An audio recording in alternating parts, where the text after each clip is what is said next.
For more reaction to the Fed's interest rate decision, we go now to our roundtable. Michael Materasso is a senior vice president of the Franklin Templeton Fixed Income Group. And joining us from Pittsburgh, Linda Duessel, equity market strategist at Federated Investors. And thank you both for joining us. Linda, let me start with you. The Fed's decision, which came down about half an hour ago. Anything surprise you on this last decision of the calendar year 2010?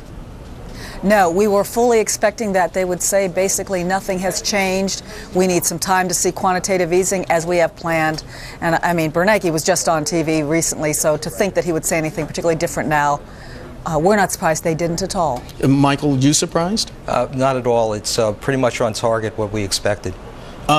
Give me the sense then, because what we're seeing now is, as Linda just mentioned, Mr. Bernanke on TV, people keep referencing it, and so do I. He was on that 60 Minutes appearance, and he was talking about the economy going forward. There have been some critics of quantitative easing, round 1, round 2, and Mr. Bernanke did not leave out the possibility of a round 3 if needed. What are your thoughts on that? Well, I think it's going to be very much data dependent.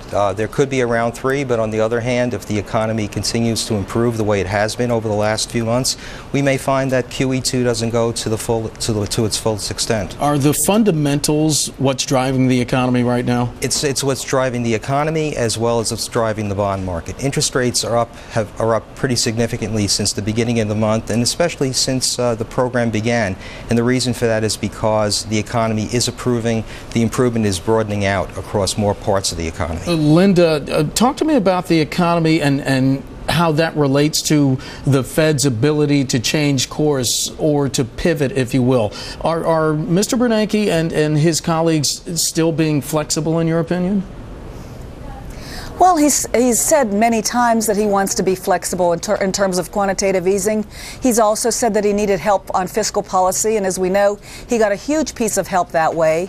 As somebody who watches the equity markets as I do and who looks at the economy, what they're trying to do is presumably going to be very stimulative to this economy, so that the most negative economists that we follow at Federated Investors are having to raise their estimates for the growth in this economy next year. So it's all good for us as equity investors, and as we watch the bond market back up as it has, we look to it and say, you know, not until we close in on 4%, which apparently we did back in April, not until we would do that, would it be in any way detrimental to the bulls on the stock market. Michael, let me ask you, in part of the statement, it was said here, the purchases will promote, quoting here, a stronger pace of economic recovery, and again, quoting, keep prices stable over time. Michael McKee, our economics editor, has told me once, if he's not told me 100 times, there's nuances in the language. Is there a nuance there when they say over time? Specifically, what time period are we talking about? Well, it's a very good question, because obviously monetary policy does have a lag to it, and there are so many other cross currents that are within the economy, especially at this stage of the recovery. So over time is just that. It could be a short or an extended period of time.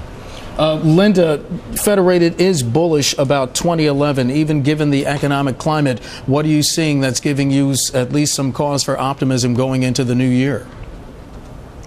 Well, really, to begin with, it has to do with the earnings of corporate America. Anywhere between $94 and $96 consensus earnings is what has been in the marketplace, or I should say, is what has been suggested by many strategists for the last 6 months, and yet it has not been reflected in the stock market. Nobody wants to believe that the earnings pace, which is now at a record high, could continue ongoing at a record high. And yet all you need is growth next year in the GDP of between 2 and 2.25% to get us to that $94 growth. Then you say, okay, what will I pay for those earnings? And so what price to earnings ratio should we pay? Historically, it would be 16 times, but we're not paying anywhere near that, because half the country's worried about deflation and the other half of the country is worried about inflation. If they can keep inflation positive but under control, and the market begins to believe the earnings trajectory that we are seeing all the way through the end of the third quarter, then we should really be easy to get there to the 1350, 1400 and above as we start to consider in the middle of next year, 2012. What is going on in treasuries? You said there's usually a bit of a lag. If we can put up the 30-year and the 10-year chart, what we're seeing today is a reaction that's going on after the FOMC announcement today. Look at that government 30-year chart right there, the intraday chart. What do you make of that? Well, as I was mentioning to you earlier, typically after the FOMC announcement, the market reaction is fairly muted. But then about a half an hour later, which is about where we are now, you start to see a much more demonstrative move, which we're seeing with this move in the 10-year and the 30-year. And it just seems to be more of the same. I'm not sure what the markets expected the Fed to say to come from this statement, but once again, we're in a situation where the economy seems to be improving. We have some fiscal policy that will be a net stimulus, most likely putting into effect on January 1st. And with that, interest Treasury rates are higher.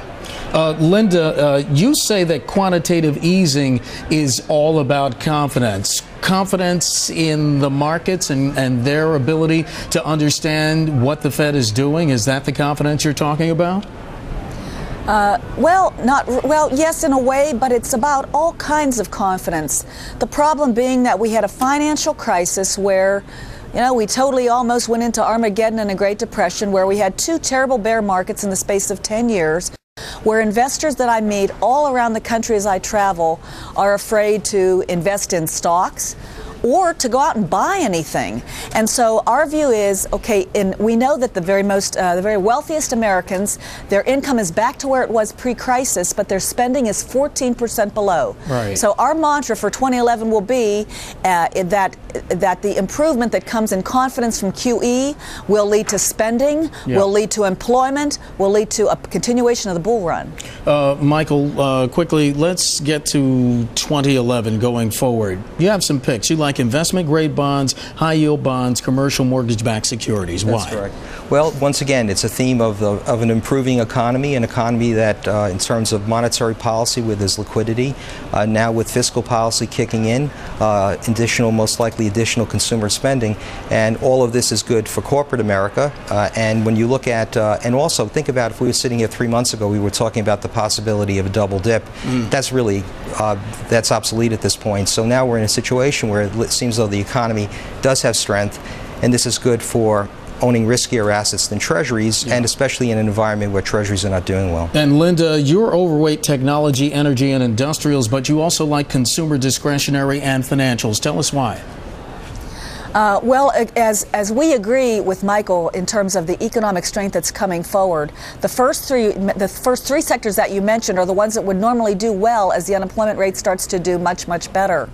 Normally, consumer cyclicals would have discounted the strength by now, and they've had a great run, but it's a run off a terrible bottom. And we see that consumer loan demand is still 85% below what would be a normal trend rate. So as the economy does better, and again, importantly, confidence being the #1 word, does better, we think they'll start to borrow more, spend more. It's good for consumer cyclicals and financials too, which have been kind of left back in the dust here with all the reform, et cetera, will start to do better as well. All right, Linda Duessel of Federated joining us from Pittsburgh, Michael Materasso, Franklin Templeton's Fixed Income Group, joining us here on set. Thank you both very much for your perspective. Appreciate it.